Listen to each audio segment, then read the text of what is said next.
Once upon a time, there was a princess and a nymphish girl born to a pirate lord, a girl as wild and changeable as the sea. The princess was beloved for her grace and beauty wherever she went, though in turn she had the weight of the world on her shoulders. Everything in her life had a path laid out for her by her grandmother, the queen. Life went according to this plan, until one day she met the pirate child. And though she was crass and base-born, they became fast friends. Through years of misadventure, they remained steadfast, until one day, they agreed that this was something more than friendship. It was love. But the queen saw no room for jetsam girls in the life of a princess. And even though she smiled whenever she saw the bride child, the queen began to weave a spell, dripping sweet venom in the princess's ear whenever they spoke alone. Words of duty, responsibility, what she owed to those who came before. These ideas shackled her to the destiny the queen had writ. Though it broke the princess's heart, she told the girl like the sea that what they had must come to an end. The girl became a storm.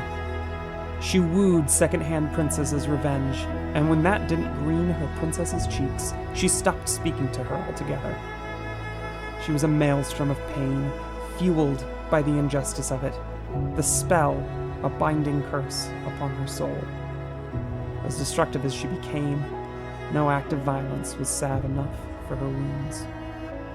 In her grief, the hurricane woman had returned to her pirate father. He broke men under his heel for the joy of their screams most days, and mercy was almost unknown to him. Until the day it wasn't. There was a carpenter and his family, and perhaps because the pirate saw a little of himself in the carpenter, and his wife and his daughter, when the time came to break the man, the pirate found himself unable to do it. The storm child was furious. Why should this carpenter, this nothing, be given mercy? Even she had suffered the pirate's wrath, but this man, he should be free from torment? The tempest rose in fervor and fury, goading her father, calling him weak, saying he would never live this down for all his days. She was a screeching oracle of misplaced vengeance and petty indignation. She said the man should die. Why should he have everything when she had nothing?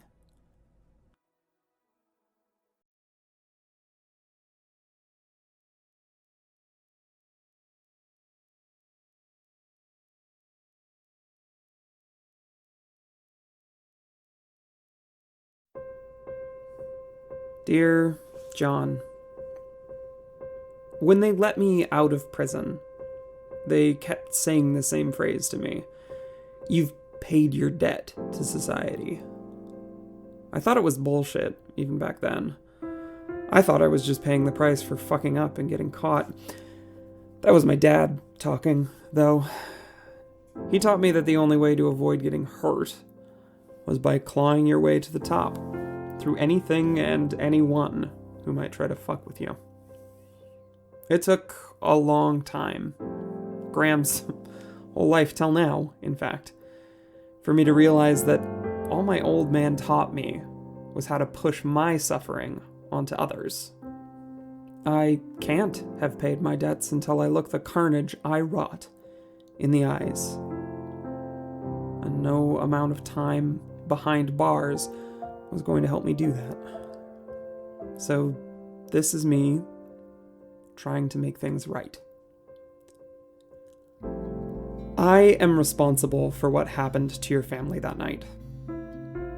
I may not have put the bomb in the car, but if I hadn't interfered, Samantha and Lizzie, they'd still be here. If you'd asked me back when all this started if I fully understood what I had done all those years ago, I would have said yes. I would have said that I understood it the moment I first felt Graham's legs kick. I would have said I understood it when I met him for the first time. And all over again when he first skinned his knee on the playground. I was so wrong. Seeing your family, and you with them, nothing I can do will ever make it right. My debts to you have only grown. Through all of this, I reconnected with Celine. You helped me rescue Graham before I even knew he was in danger. I met Ami, and so did my son. I think most of all, I got to meet a man who showed me what it means to wield power selflessly, who taught me that having scars isn't a sign of my failure, but of my perseverance. I made a friend who deserves people in his life much better than me. I don't know if you can forgive me.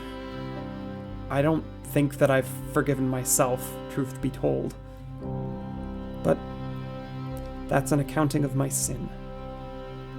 My confessions to a Holy Father.